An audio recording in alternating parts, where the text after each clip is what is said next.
Hey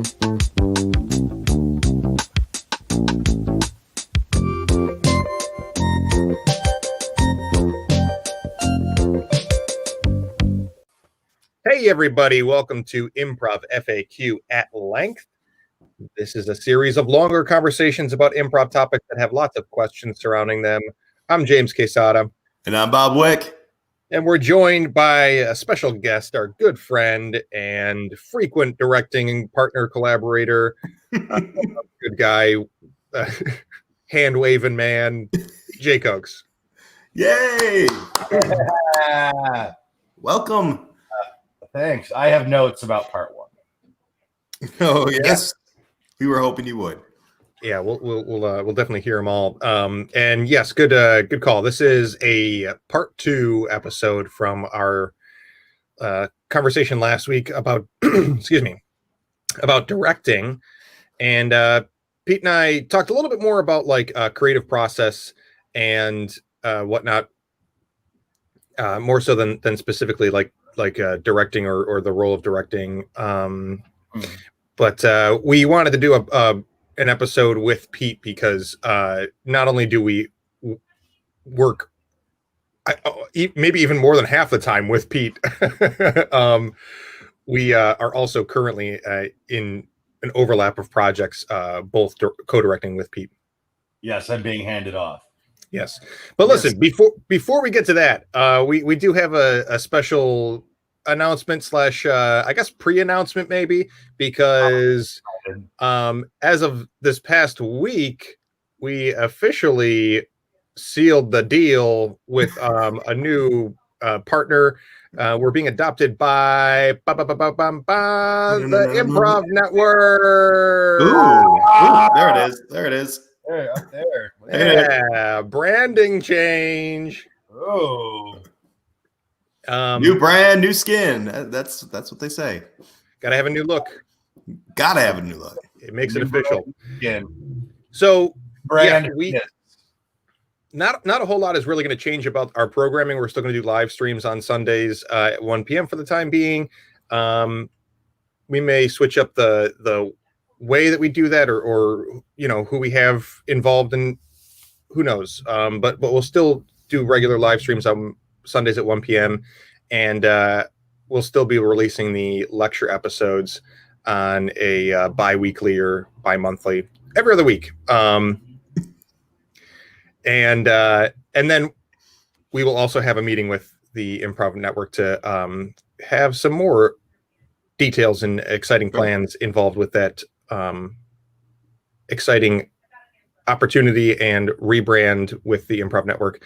We're very, very excited to be working with that crew. If you're not familiar with them, go to the improvnetwork.org. It's basically a forum, resource center, community, online community for improvisers, mainly for having a troupe profile, a theater profile, a festival profile, in order to submit to festivals and have an online presence and social network. They're good people. Yeah, They are. They really are. They're cool. Okay, so that's our sort of initial announcement, and then we'll have more on that in coming weeks. But for now, let's get to our guest, Pete, and our conversation about directing. Pete, were you able to watch back any of it? I did earlier in the week. I did watch the episode. Okay, because I don't actually have notes. I just at some point. Oh well, I'm a little disappointed. I'm a little disappointed. I wouldn't show up until this week, so that and just start with saying I have notes. So. Well, yeah, because I know that we thought like we've been thinking of these topics pretty close to the wire in the last couple of weeks for a couple of reasons, and that also came along with thinking to invite you last minute. But part of the reason is because you and I, Pete, have been exhausted working on this Christmas album for Go Comedy. It's called Santa Tales from Lockdown, and it came out this past Tuesday, and you and I were co-directing it. Mm-hmm. And so that last week was the Sunday before that release, and I know you, Right. like me, had been up until like 6 or 7 in the morning working on it. I think I went to bed about 7 a.m. and then when I woke up, I saw texts from you, and I was like, "Yeah, this isn't happening." Yeah, and then you and Bob are also now moving from that right into gearing up for Snow Day. Yep. Which will be our first virtual Snow Day. So this is going to be interesting. It's going to be interesting. Actually, it is interesting because normally by now we have everything set up and done. Yeah, this is usually the schedule's done. Bob's already away with his family, and there's nothing to do except collect baskets and get ready for the day. And we're doing it in a completely different format, and we started like a month and a half late. Yeah. Well, I mean, it is what it is. We all got to adapt to right. You know, the ongoing. Well, it's ongoing pandemic, and it's also like the last part of the year has been like holding out for like, is anything going to change? Like, is it going to go away, or are we going to get a vaccine? Like, so I mean, I think I remember making kind of like joking, or at least not more than half serious comments about like, man, what if Snow Day? Because we did a Snow Day episode. Yeah, we were joking. We were like, yeah, we'll be back. Snow Day is not going to get bugged. It'll be fine. It's probably going to be the first event we do when we open up because it's so important. Yeah. God forbid we have to do it online, but if we have to, we will. And then here we are. But anyway, so Pete, I guess let's start with your perspective on like going from the end of one process to the beginning of the next. I mean, I'm sure that you're very kind of burnt out, but like having just good. It feels more normal. Yeah. When the theater was open, a process would finish, the show would get on its feet, and I would either be working on cues for the next show, or be in rehearsals for the next show, or every project overlapped when we weren't in a lockdown. So going from one right into the other actually feels somewhat normal. Yeah. Maybe it's a sign that I'm overworked. I don't know. And then just for context, as we start talking about it, what is the date? It's Martin Luther King Jr. weekend is still what you're aiming at for Snow Day, right? Yes, yeah. We're going to do the 16th into the 17th of January. Wow, so that is that is pretty soon, huh? Yeah. I mean, we have started a little bit. We've gotten some really great out of towners to commit to performing. What's fantastic is being virtual. This might be the first international Snow Day that we have. Yeah, because no one has the excuse that they can't come. Yeah, it's way easier to get people involved if all they got to do is turn on their computer and show up. Yeah. So, okay, whether it's in the virtual times here or we can talk about the first,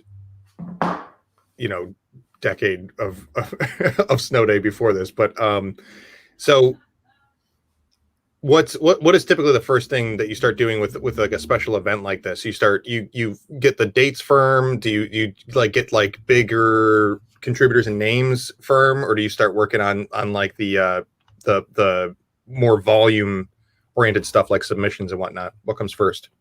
The date is always first, but because it's Martin Luther King Jr. weekend, we already kind of know it's confirmed. Just that's sort of the arrangement we have with Go. And usually the summer months are meant for me to not talk to Bob about Snow Day. because we talk about it so much, it takes so much energy that as soon as it hits the summer, I'm like, I want to hear the word snow day. I don't want to talk about snow day. Let's take a break.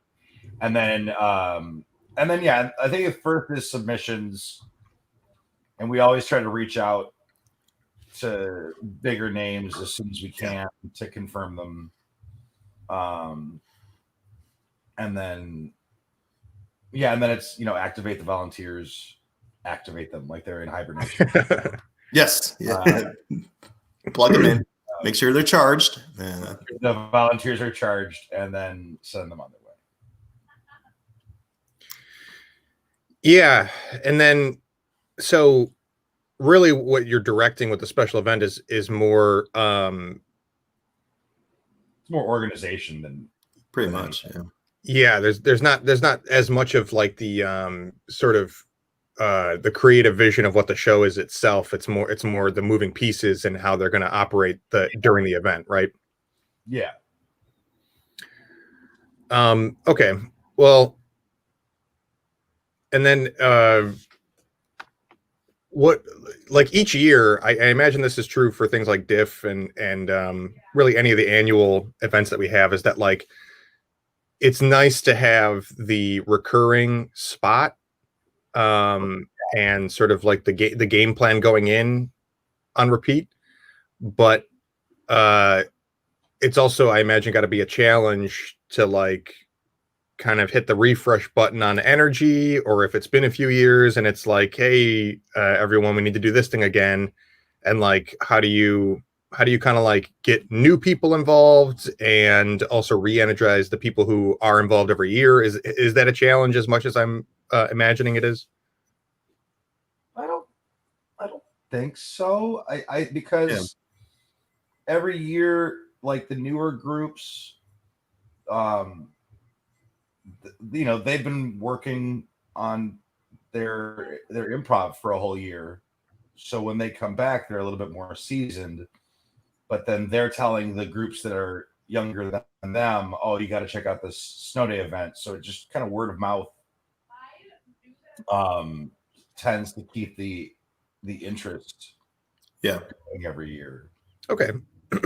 Yeah, that's cool. I guess I'm imagining, what about with like some of the out of towners? I just imagine with like, I guess I'm transferring over in my mind for like Diff, that you got to like kind of mix it up to keep it fresh and whatnot. But you guys have a little less pressure to do that, because it's for a benefit and not just for an entertainment showcase. It's both. So you have the built-in mission of it.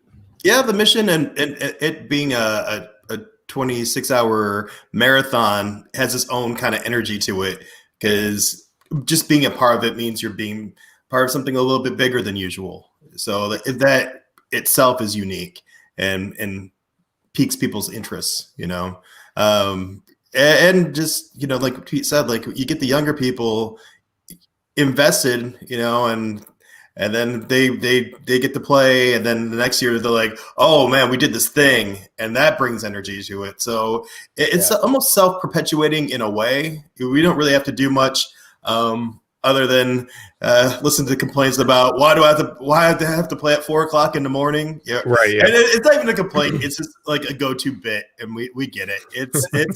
It's a rough ask. There's the added energy of, I played at 4 a.m. last year. I better get a better time slot this year. And then that's the only sure way to get another 4 a.m. time slot. Yeah. Oh, you know us. No, Yeah. I'm kidding. Real quick, Nicole says hi. Hi, Nicole. Hi, Nicole. And go Snow Day, #Gildas Club. Yeah. Okay, well, let's talk about improv and sketch processes too, though, because maybe that's a little bit more, I guess, frequent and higher, more instances. You got more examples of different shows. That you guys, when you go to do like a traditional sketch process, or even like when we geared up for writing the album, Pete, like how do you typically get started on that? What are the initial stages of directing a process? Well, I guess it depends. It depends on the process, I guess. Because yeah, with the album, I kind of came to you and I was like, I have an idea.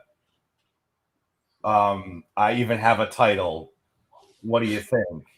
And that's for some reason for holiday shows, I kind of come at it with I have the overall idea and the possible title. And now I want to get my cast together. For other like sketch review shows, my first step is like, who's my ideal cast? Who do I want to work with? Is Eric available?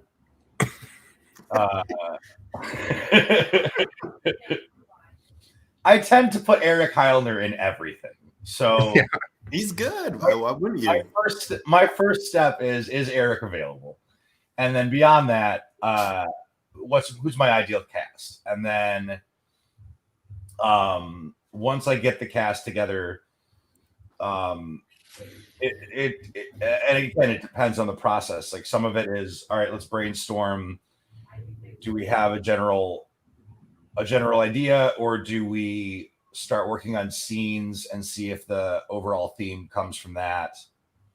So yeah, it definitely varies. The beginning, once the process is started, it varies as to how I attack it. Yeah, well, tell me about finding a concept when you don't have one, because I typically actually don't do it that way. I've been a part of a couple review style processes, and I do love that. But even like the one that the first one I was part of, which ended up being called 50 Shades of Gray, or sorry, 50 States of Gray, was a political sketch show, and we at least knew that, right? So like that, or like the holiday, when you're like, that's going to be the theme, is because it kind of already centers around something predetermined. That's one thing. But like if you do like one of the winter shows or summer shows, I haven't been part of that, where it's like, let's just write some stuff and then figure out what it's about later. How does that work in the beginning of a process when that's the case? Well, I mean, that's more of the Second City style, is because I remember at Second City to Detroit, on the back of the green room door, there was always a really big piece of paper, and the cast, whenever they came up with a title idea, would write it down. So they had rows and rows and rows of title ideas, but while that was going on, they were just writing sketches and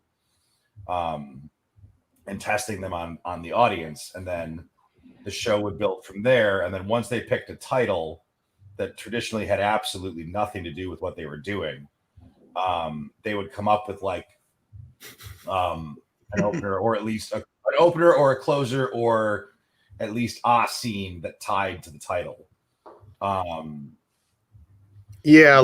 they're Second City is typically trying to come up with just a catchy pun, maybe relevant current commentary title or something like that, right? Yeah. And that's funny that it usually was like, well, maybe we'll do the beginning and the end in service of it, right. But otherwise it's just a collection of scenes by these people. I remember there was a show at Second City in Detroit where like there was a sketch like almost towards the end of, like, it wasn't even in the run out, it was just in the middle, and it just referenced the title, and that was the only connection to the title that the entire show had. But yeah, I mean, what's it? Plot Twist, the last big sketch show that I directed. I was just like, it's the summer show, you know. I don't know, like, it's, you know, you think summer, you think big blockbuster. I don't know, what do you guys think? And people just kept writing sketches, and the more that we got brought in, I found there was an overall theme of movies Yeah. So the opener became people in a movie theater. It became an opening song about don't talk when the movie is playing. And then the closer was this epic that Doug Kolbex wrote. There's this epic. It started in silent film, and then he got time traveled to a western, and then traveled to like sci-fi fantasy, and then zombie apocalypse, and then there was a big explosion, and it was just a very involved closer that came from, we have this idea, a lot of our sketches have to do with movies, so let's like tie it all together. Yeah. But and then that's kind of a combination of having like a nugget of an idea that like, oh, this summer is kind of for blockbuster movies, and then also finding that you could build momentum in that direction. And then what about I'm trying to remember, you did Breaking Convention, right? Yeah. And then did you also do S'more Money, S'more Problems? That was PJ. Okay. Because again, S'more Money, S'more Problems, probably the same thing, is that it's like summer. It was a summer show, probably camping stuff. What was Breaking Convention? Do you remember the how you landed on doing like conventions and sort of corporate meeting? Yeah, it came out of an improv rehearsal from some other group. That wouldn't it be funny if there was a convention center for conventions? Oh, yeah. It was a whole building that had conventions inside of it. So that was the kernel of the idea, was that somehow every convention that you could think of is taking place in this one convention center on this particular day. So, and it gave us the opportunity to mess with genre and while still basically playing location, so that characters could crisscross. So like there was a recurring scene where Michelle Gerlando's character was going to a Little House on the Prairie convention, and she fell in love with Billy Crawford's character, who was going to a Firefly convention. And it kind of became like a star-crossed lovers were just too different. Right. But occasionally their scenes would always take place like at the end. Like there was a scene where Chris Peterson wanted nachos or something.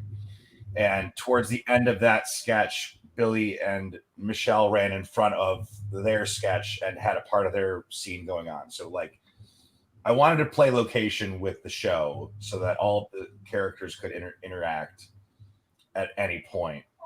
And the convention center for conventions idea sounded like not only could we play location, but we could mess with every level of genre and still maintain the rule that it's in this one building. Yeah. So then well, we got some people saying hi here, so let me just say hi to some of the people watching. Kurt. Hey, Kurt. How's Kurt. it going? Now wait a minute, I'm pretty sure you've made this comment on Go Labs before, and they can't both be your favorite, Kurt. You have to pick one. Kurt's got a big heart. There can be ties. That at the album release party for the album this past Tuesday, he commented, "This is my favorite show." Oh, really? Well, thanks for having so many favorites, Kurt.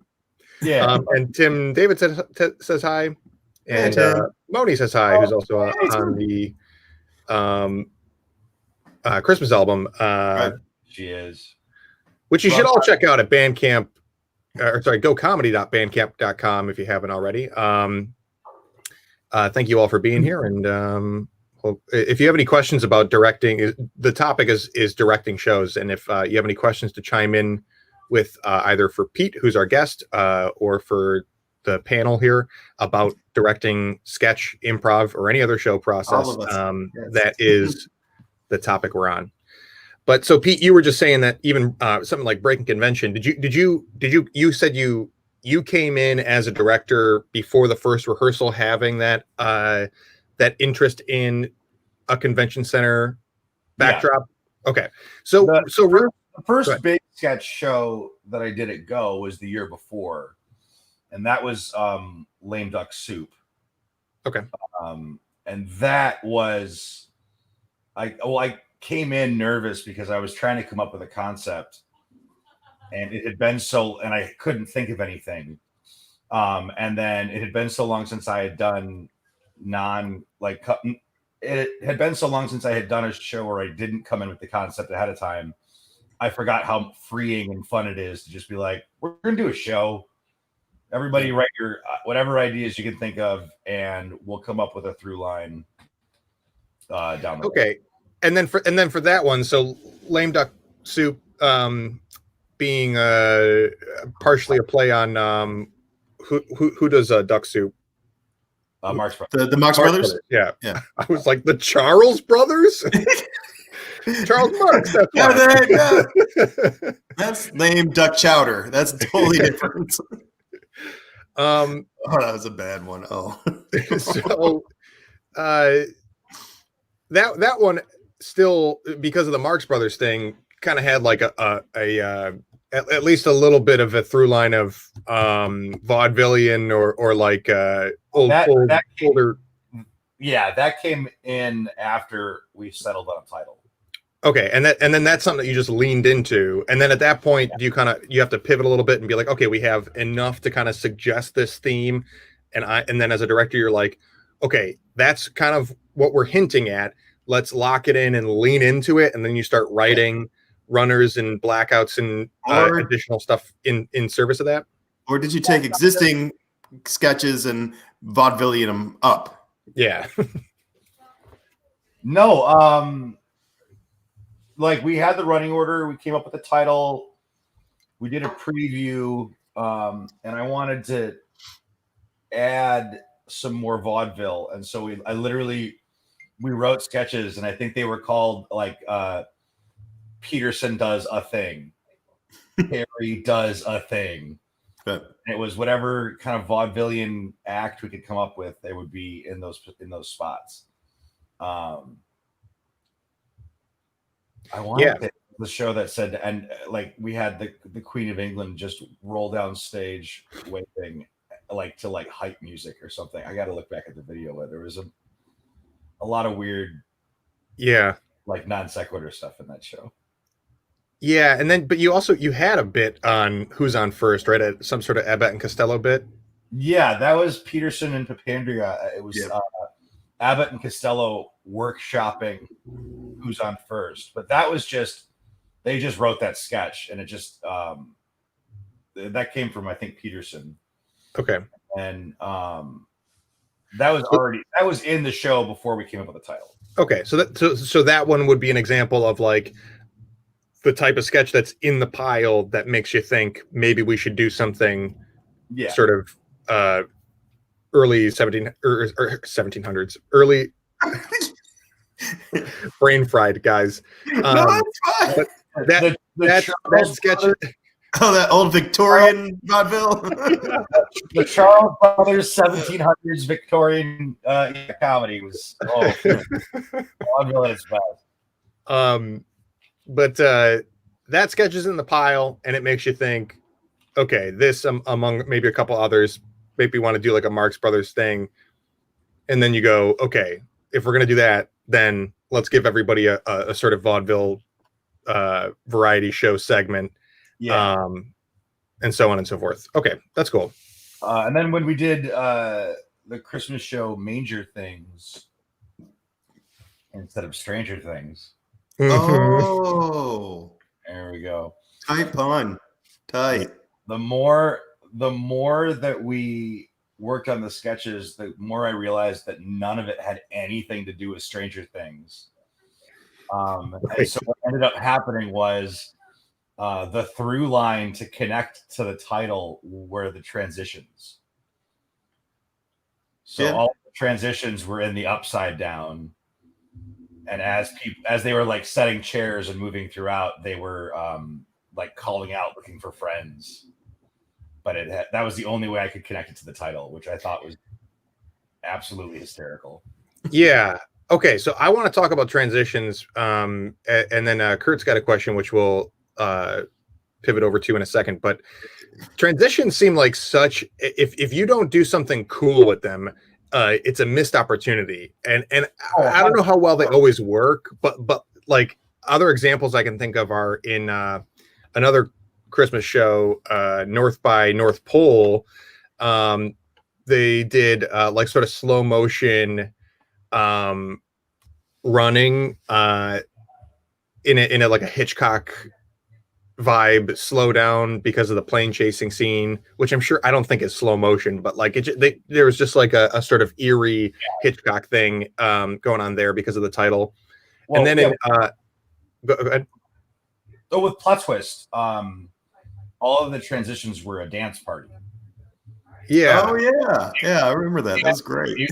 And then they would all sit down at this, like sit down in uniform. So it would be frantic energy, and then they would lock into place, and then the lights would come on. Yeah, or like I want to say 50 States of Grey had like dubstep. It did. Yeah.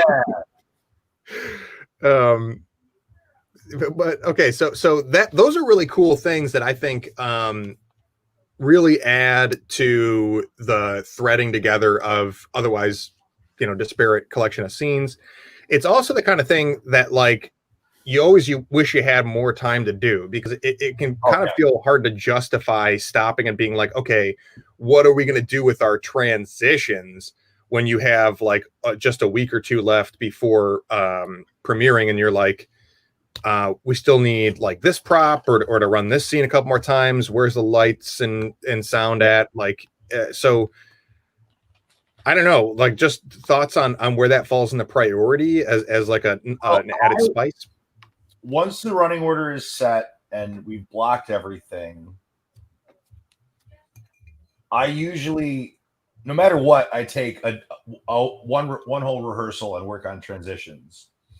And I know there are some directors that are like that, like are like, all right, going from this scene to this scene, there's 3 chairs. Who's got them? And somebody will be like, I could take 2, I could take 1. For whatever reason, I'll look at the running order and I will just dictate who's taking what and moving what where, all the way through, and then we run that until it seems tight. And then if I can add, as long as like the transitions are clean, I'm happy. If I can find a gimmick to put into the transitions, I'm even happier. But that's usually once we're doing full runs, if I can see anything, or if every now and again an idea will come up in rehearsal of, hey, wouldn't it be neat if the transitions we did this? Because that was, I just remember at some point with Major Things, Eric Heilner was basically like, what if the transitions were in the Upside Down? Oh my God, are we really going to do a whole show where the through line is the transitions? Yeah. Our through line is going to be the transitions, motherfucker. Yeah, all right. And it was just very entertaining to me. Yeah, just a funny high contrast to like the the traditional Christmas music and then the 80s dark synth wave of Stranger Things taking over for I mean a lot of people were like creeped out by it, Well, I remember the first of it would have been the first round of it was I just had live synth piano. And opening night, it was like I had Jeremy St. Martin on keys because there was a song at the end of the show, or there's a couple of songs in the show. But I had all the transition music was just him playing on the keyboard. And it was so unsettling that between opening night and the second night, or it might have been after opening weekend, I went in and I put in like more darker dubsteppy type Christmas music, and it Right. still got the idea across, but it wasn't as low energy and off-putting. Yeah. Gotcha. Yeah. Come see our Christmas show. It's unsettling. You know? Okay, so Kurt's question is this is a great question. What are some ways to work with performers to find greater emotional depth in their characters, which can sometimes, especially for a sketch show, be such an important layer is emotional depth for character. And I know, Pete, that I don't know if this is like a Second City thing or just a, I don't know, general review style sketch thing, but like having at least a scene in the running order that is like meant to be about relationship based or more grounded, more kind of heartstring and comedy. So you typically at least find the opportunity for greater emotional depth. And how do you kind of push people into it when you need it? Well, I mean, a lot of times I try not to push.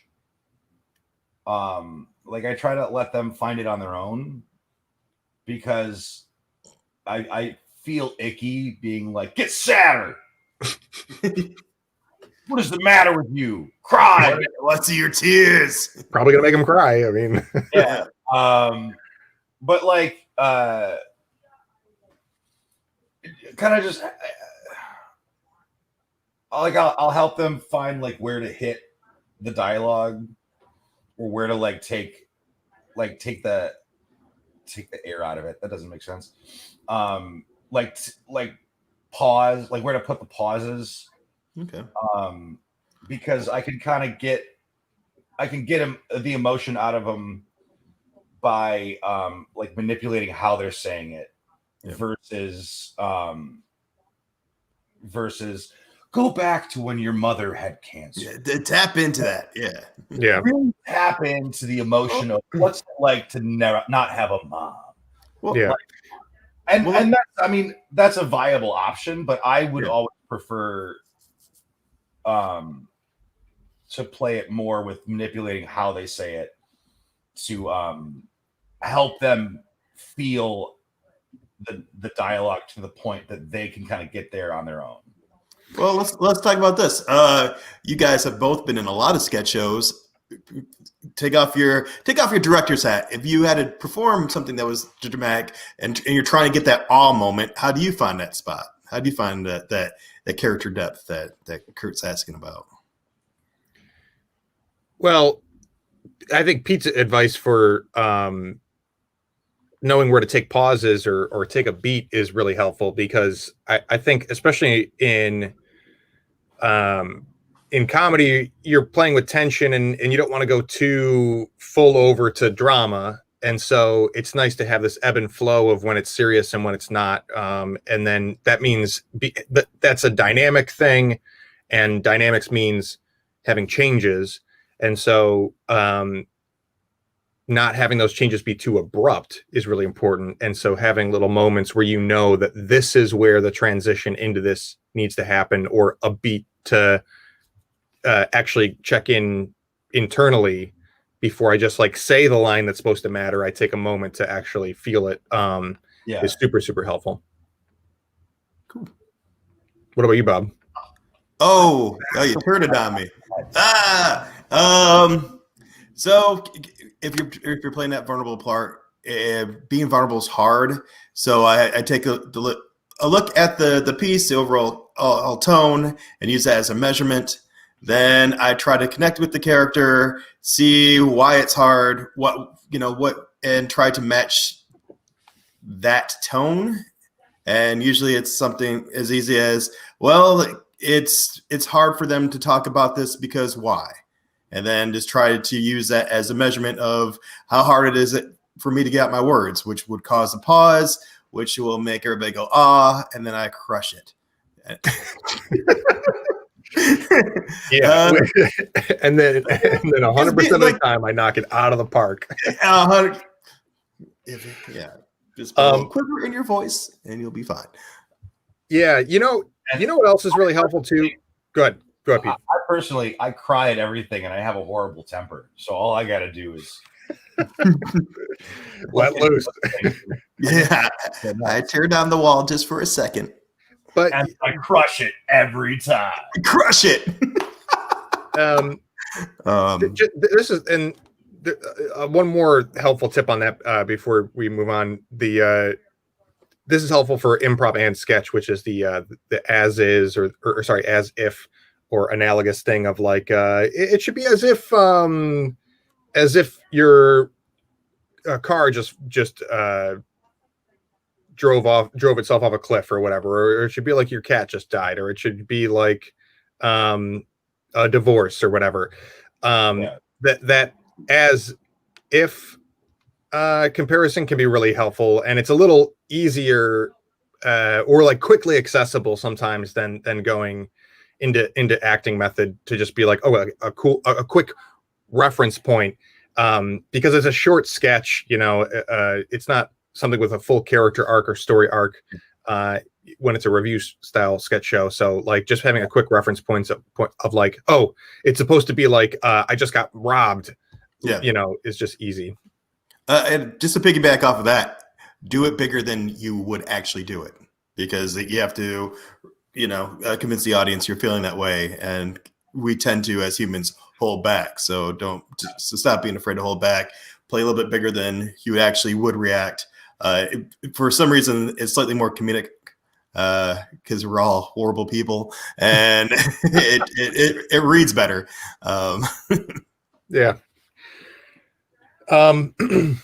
Okay, so Kurt, I see another awesome question from you. I want to veer things a little bit in another direction, which I think will fit for Kurt's question down the line. Here's what I struggle with sometimes, like allocating the writing portion to the selecting the running order, to then getting it on stage, to then just rehearsing and polishing it. How do you kind of like time manage the segments that are needed when you start a process from scratch? You're like, what is it? It's usually like 6 or 8 weeks before getting on stage. Yeah.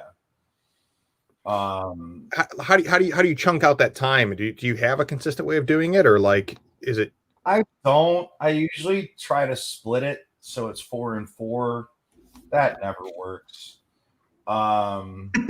It never happens. It's a good plan. Great plan, but it never happens. Yeah, like I always try to give more time to rehearsing the stuff than writing it, but it's always the opposite. The writing always takes longer.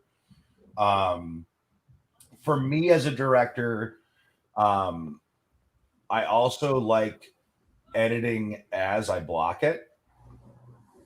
So like if a script is on its second draft and I know it's not finished, I at least have a general idea of what I want out of that sketch and what I think is really going to work. And if I really like the concept, that's automatically on the yes pile, because I know once it's up on its feet, I can tweak it and edit it as we go. For me, it's a lot easier than waiting for, all right, this script is 100% finished. I absolutely love it. Because the time to get to that, I'm losing valuable time either working on new ideas or finalizing, other sketches, or giving time to the sketches that really have a neat concept but aren't anywhere near as complete a sketch. So I tend to. It's almost like what needs the most work. I'm going to focus on that to get as much done as I can with the script. And then once I have, 3 weeks of writing, 4 weeks of writing, I'll sit down with it and I do the note card running order, write every sketch and blackout and whatever and song on a note card, throw them on a table. What's my absolute yes pile? What's my absolute no pile? What are the maybes? All right, great. I'll scrap the no's. My absolute yeses, where do I feel that they would fit in a cool running order? Then once those are all in, then I'm like, all right, well, what is this show missing? Or is there not a quality relationship scene? All right, there's got to be. Then I'll look in the maybe pile. Is there, or a lot of the quality sketches are a lot of standing and talking. It's still entertaining, but at the moment, it's a lot of standing and talking. Are there any sketches that are already hyper physical? I'll bring those in. So you have a checklist for a running order where you're like it should have these things: physical, group scene, something high energy, something low energy, something grounded, something what's another one is there's also like the sort of like edgy one, right? The one that the taboo one. Yeah, if well, depending on the group, the group from Plot Twist, that's all they wrote was taboo. Right. Yeah. Right. That's I've got a T-shirt that they made for me as a director's gift in honor of a sketch that I cut that was never going to see the light of day and is so inappropriate. You go right ahead and ask Chris Fortin about it. Okay. I thought you were picking up right now, like, and here it is. And I'm wearing it. Yes. I'm wearing it. No, it's a really inappropriate shirt that I accidentally wore to sign paperwork for Lily's school one time. Oh shit! I was like doing this the whole like, how can I? But yeah, so like if there is some kind of edgy or taboo type material, that I'll look for that. But it's basically as long as the opener is high energy and gets the audience in, and your first sketch is sort of grounded to welcome them into the world you're creating. Those are really the two big things that I always want, and then beyond that, what I can get, I'll take what I can get. Okay, and then similar. Do you have a go-to process for casting the show itself? Like not in the beginning, but once you have the sketches in the running order, who plays what role? I picked up a really great tool from PJ, which I'm not sure maybe you use, is to kind of make a grid of like, here's your cast members are the columns, and usually have like 6 to 8 cast members. Yeah. Those are the columns, and then over on the left for the rows, you do the all the sketches in the running order, and then you basically go and give them a weighted number in each sketch. So if Pete's playing a lead role in a 2-person sketch, then that's a 3. And then if somebody has a walk-on and it's just the bartender who has one line, that's a 1. And then and if it's an ensemble scene and everybody has a few lines, maybe you get a 2 or a 1, depending on how long it is or whatever. But then at the end, you kind of rack it up and be like, oh shit, Bob's got a 35 and Pete's got a 14. I need to balance Pete. That's how it should be. Okay, and well directed. Do you use that? Is that familiar to you, Pete? I do. I don't do the weighted numbers, but I do. Like if you're the lead in the sketch, you get a little X, and if you're a supporting character, you get a lowercase x. And how big is your X at the end? Yeah. And then I look at once. So like if like James, if you wrote a sketch and when we read it, you wanted to play the lead character, and the couple times we've read it, it's your character, it's your sketch. Okay, I know James is going to play that character. and he's the lead, so I'll mark that James is in it. But I know that the sketch also has 3 other characters, and I won't cast that right away. And so when I look at the grid, I pick, like, I know Bob's going to play this character because he wrote it. I know I'm going to play this character because the couple times that we read it, I really liked how Pete read that part. So I know that he's going to play that part. And then once I have like all of this is kind of already where I was at with casting is set, then I'll kind of fill in the holes of, all right, so the James sketch, it also needs 2 people, but really they only have like 2 or 3 lines. All right, Bob and Pete get those 2, whatever. And then when I'm done, I'll look at it, and if there are any like big holes in the grid where it's like, oh wow, from the 3rd sketch to the 12th sketch, there's no Bob. I'll go back in and I'll redistribute some of the smaller parts, just so that stage time wise, nobody's sitting backstage for a really, really long time. Usually yeah, I think that's the kind of logistics that people don't always have in mind when they think about directing is like those transitions and like giving people like balanced stage time and whether you have also, you know, conversely, you don't want people sitting backstage for 6-7 scenes in a row, but you also don't want somebody doing like 3 scenes in a row where they're playing a similar character or or that they're just going to get burnt out by the, you know, by the streak of it. And that'll sometimes too, like if I feel like, okay, the running order is set, then I look at casting, and if I realize, oh wait, no, hang on, you know, Bob is playing a kind of a similar character, but in different scenarios in these 3 sketches back to back to back. And like with the grid, it's more apparent than looking at just like scene titles. Then I can like rearrange the running order slightly to better represent the grid of casting.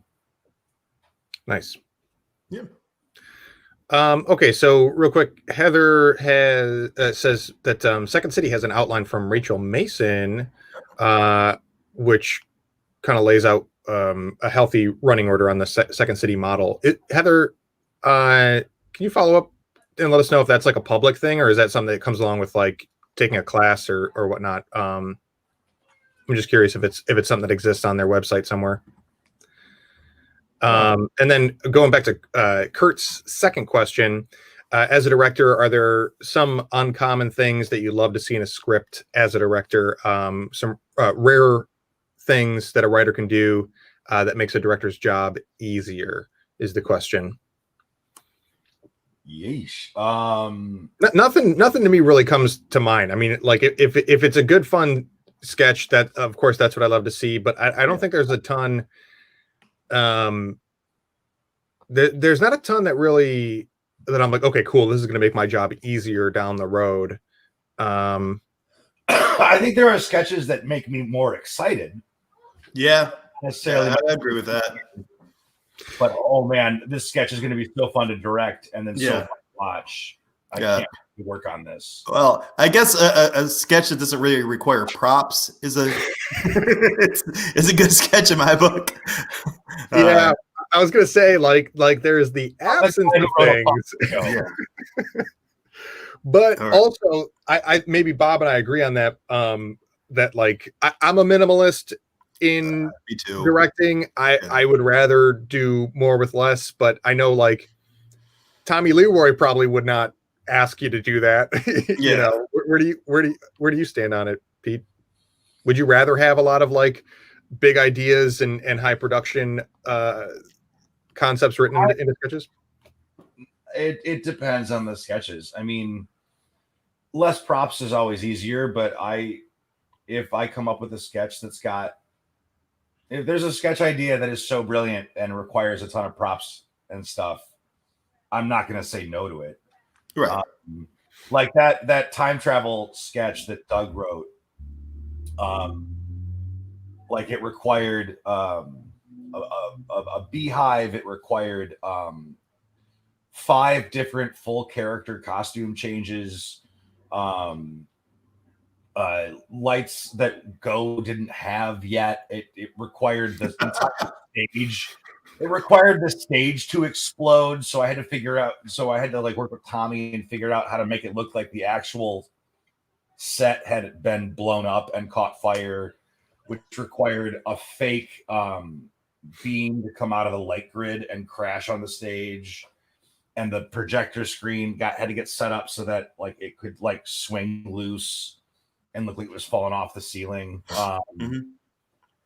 And it was such an interesting concept and such a fun idea as a closer that I was like, to hell with it. Let's make this happen. I would never say no to something just because it required a lot of props. But like if the gimmick of the sketch is look at these props, then I'm gonna say no, thank you. But if the sketch itself is so brilliant, but props and sets require it to come to completion, then hell yeah, I'm in. But also this is coming from the guy who wrote a Star Wars show that required so many props. Darth Vader, Ewok, all sorts of nonsense, and then followed that up with Stage Fright, which was a Victorian era bloodbath play. But you also did Silent, which had no props. Had one prop, or and a pair of glasses and a hat. Okay, so a wardrobe. Yeah, and really, it's like you just can't have have to have a capacity for, what I mean is a cap for how many of those types of high production scenes you have. Yeah, it's nice to have the balance. I think that really is a lot of what once the writing process is done, a lot of what the directing comes down to is balancing things and what do you call it? Like the feasibility, the logistics of things. Yeah. Okay. Well, I am really enjoying this conversation, but it is 2 p.m. Maybe we'll put a pin in it for another round. Wrap it up, everybody. Yes. Part 3. We're gonna do a part 3. Well, so here's my thought. I think there's maybe a couple things that we could have touched on with sketch process that would still be interesting, but I just have a feeling they're going to come up if we do more show and tell episodes on specific shows. But what I would love to do is we didn't really talk about directing improv and the things that are similar and different with those types of processes.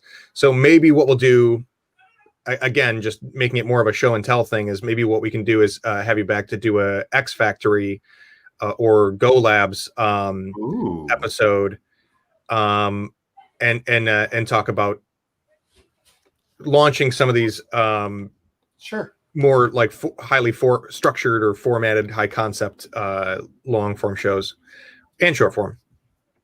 But anyway, Heather says, okay, so this outline from Rachel Mason on running orders is not on their website. Black market.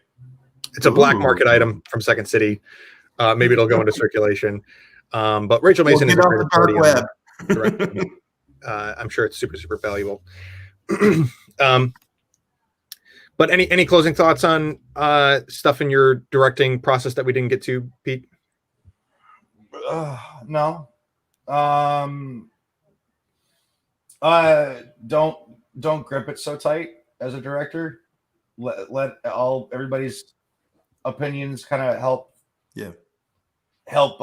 season that soup, but only to a point. I mean, at some point you got to become the bad guy and be like, all right, shut up, now I gotta run things. Like, we're on week 7, time to buckle down. Yeah. But yeah, I mean, just because you are the director doesn't mean that you're always going to have the funniest idea. That's true. So welcome. You have a cast for a reason. brought them in to write a show, like listen to their ideas. Yeah, I think that's a absolutely. great. Yeah. Yeah, they call it directing for a reason. It's you're supposed to be taking momentum and moving it in a particular direction. And but that's also a great nice to your stage manager. Be very nice to your stage manager. Yeah. Okay, awesome. Bob, any closing comments? No, I think you guys got it. Listen to everybody. Treat everybody with respect. Don't grip it so tight, and have fun, guys. At the end, have fun. Yeah. Loosen up on that grip a little and have fun. Hey, loosen up on that seasoning grip. Awesome. Well, thanks everybody for tuning in. This has been a great conversation, and I'm sure we'll pick it up either in a show and tell episode or maybe a part 3 directing episode down the road. But for now, just one more reminder announcement that we are now the Improv Network podcast, and we have been adopted by the Improv Network, and our programming will not change much, but we're very excited to now be under the umbrella of the Improv Network, an awesome organization of improv community and resource, and we will have more details on what that means and some cool opportunities that we will be working toward in the near future. Look for Snow Day, MLK Jr. weekend in the virtual space. And if you have any ideas for what you might want to do in a virtual marathon, send them Bob and Pete's way. And if you have any questions, follow-up comments, or topic and guest ideas, send them our way in the comments here. Or if you just want to tell us we're your favorite show, we'll accept that as well. Yeah. Also, yeah. So, and now, if you have ideas and comments and whatnot, you can send them to James and Bob at theimprovnetwork.org, are our new emails. Ooh. Yeah. Yes. Okay, y'all. Thanks for tuning in. We'll catch you next time on the Improv Network podcast. Bye. Bye.